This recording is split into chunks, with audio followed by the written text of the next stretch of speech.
Haute de 13 mètres, cette énorme structure peut accueillir 4000 spectateurs.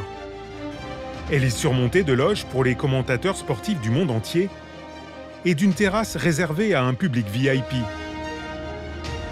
Un monstre d'acier d'un poids de 1000 tonnes, soit l'équivalent de 3 Airbus A380.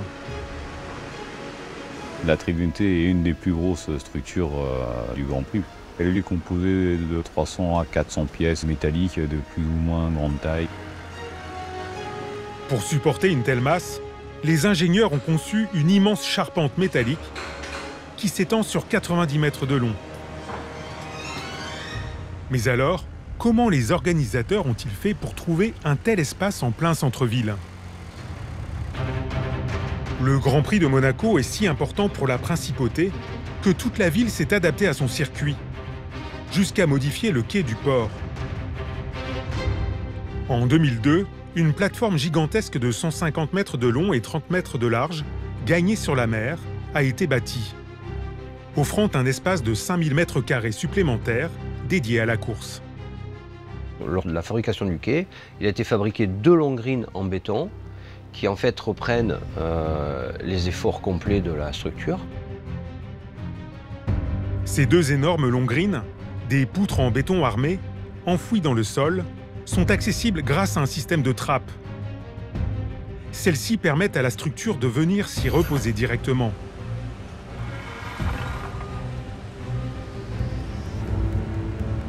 Malgré ses dimensions, la charpente de la Tribune T a été conçue pour être montée en seulement 10 jours. Un exploit rendu possible grâce à l'utilisation d'un ingénieux système de fixation, les axes goupillés. La charpente a été conçue pour ne pas avoir un seul boulon. C'est-à-dire que la personne qui a participé à la réalisation des plans a dit voilà, quand j'étais à l'armée, on faisait des ponts, il n'y avait que des axes, il n'y avait aucun boulon. Et donc je souhaiterais que ça soit fait comme ça. Remplacer les boulons par des axes goupillés, une technique qui permet de gagner des dizaines d'heures de montage. Un gain de temps indispensable pour les équipes engagées dans cette redoutable course contre la montre. Mais rien n'est encore gagné. Le Grand Prix a lieu dans 80 jours et il reste encore bien d'autres structures à assembler. Sur la grande esplanade qui longe le boulevard Albert Ier, un des éléments incontournables du circuit est en cours de montage. Les stands. C'est le saint des saints de la compétition. Une fourmilière dans laquelle se concentrent voitures, pilotes, mécanos, le lieu où durant 2 jours convergent tous les regards. Intégralement reconstruit en 2018, leur surface a été augmentée de 50% par rapport aux anciens, avec l'ajout d'un étage. Ces nouveaux stands sont vraiment top. Ils sont beaucoup plus spacieux qu'avant. Typiquement à Monaco, le gain d'espace, c'est la hauteur. Que ce soit dans les immeubles et les stands. On était à 2, on est passé à 3 niveaux. Équipé d'un balcon, le 2e étage est dédié aux espaces de réception. Le premier est réservé aux ingénieurs et aux systèmes informatiques. Quant au rez-de-chaussée, il accueille les voitures et les pièces détachées. Les nouveaux stands ont amené beaucoup aux écuries. Il faut savoir qu'à l'époque, on ne rentrait même pas une voiture dans un stand. Quand je suis venu ici la première fois, c'était vraiment old school. Il n'y avait de la place que pour 2 mécaniciens et un chef d'équipe par voiture. Aujourd'hui, les équipes ont besoin de beaucoup plus. Et la façon dont Monaco a optimisé l'espace est incroyable. Tout comme la Tribune T, les stands recevront quelques jours plus tard leur premier module. Mais avant que les voitures arrivent, les équipes doivent se concentrer sur ce qui fait le cœur de cette course mythique, la piste. Créé en 1929, le circuit de Monaco, avec ses 19 virages, ses chicanes et son tunnel,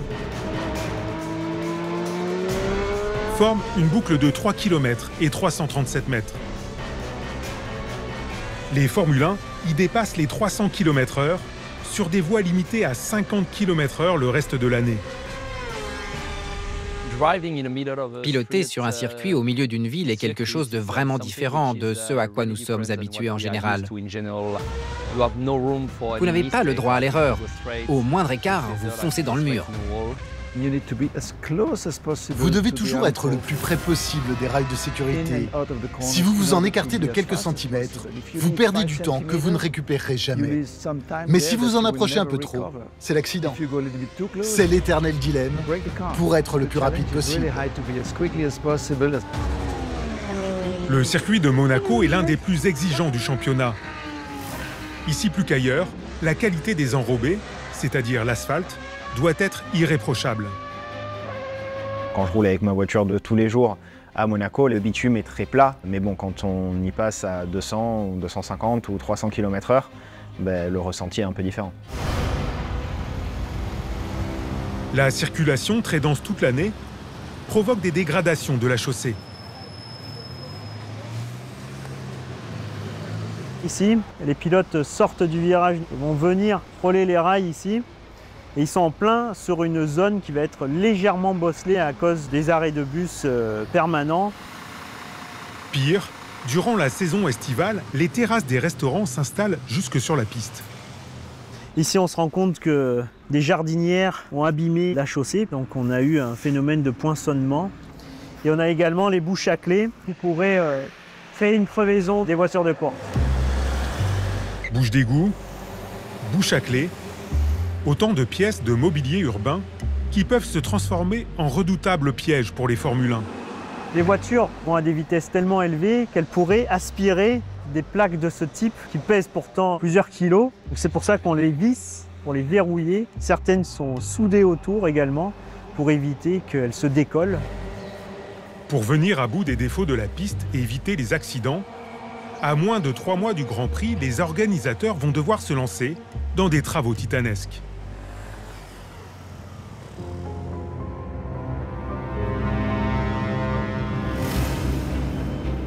Il est 20h. La circulation a été coupée sur une des principales avenues de la ville. Tous les ans, un tiers des enrobés de la piste est intégralement refait à neuf. Beaucoup de circuits resurfacent au bout de 10 ans, 15 ans, voire 20 ans. Nous sommes obligés de resurfacer chaque année une partie du circuit puisqu'il y a énormément d'activités autour de la piste toute l'année.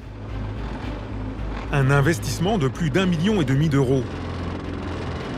Un surcoût colossal par rapport aux autres circuits, mais indispensable pour que la piste soit à la hauteur de sa légende.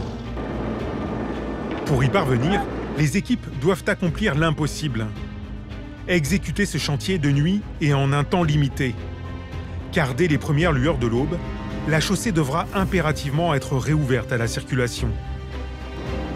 Seule solution pour perturber le moins possible les monégasques. Le montage du circuit au milieu d'une ville qui continue de vivre, c'est la difficulté. Il faut absolument préserver la vie locale avec les milliers de personnes qui viennent chaque jour travailler en principauté ou qui vivent en principauté.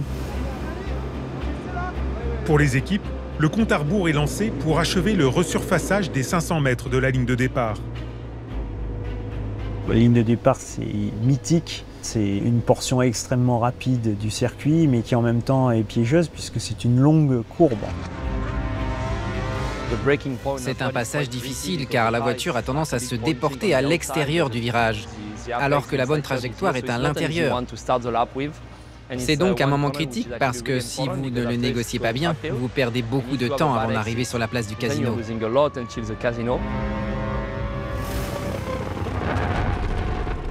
30 camions vont se succéder pour acheminer les 900 tonnes d'enrobés nécessaires à l'opération. Dès leur arrivée, le mélange composé de gravier, de sable et de bitume est déversé dans la trémie de cette machine, le finisseur. Il faut faire vite, car l'asphalte doit être appliqué à une température bien précise. La fabrication se fait à 180 degrés. C'est important de le travailler à chaud, sinon ça ne fonctionne pas. Si la température n'est pas bonne, on arrête. On passe au camion suivant. C'est binaire, c'est oui ou non.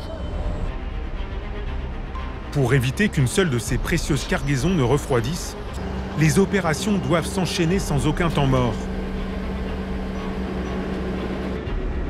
Le finisseur évolue à une vitesse de 300 mètres par heure. En une seule passe, il doit assurer l'épandage, le nivellement et le précompactage de l'enrobé sur une épaisseur de 5 cm.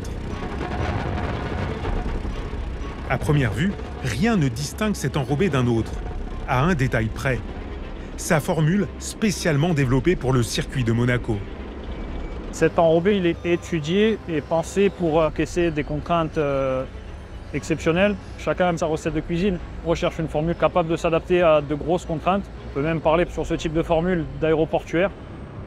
Cet enrobé, dont la composition est tenue secrète, est aussi résistant que celui utilisé dans les aéroports pour les pistes de décollage.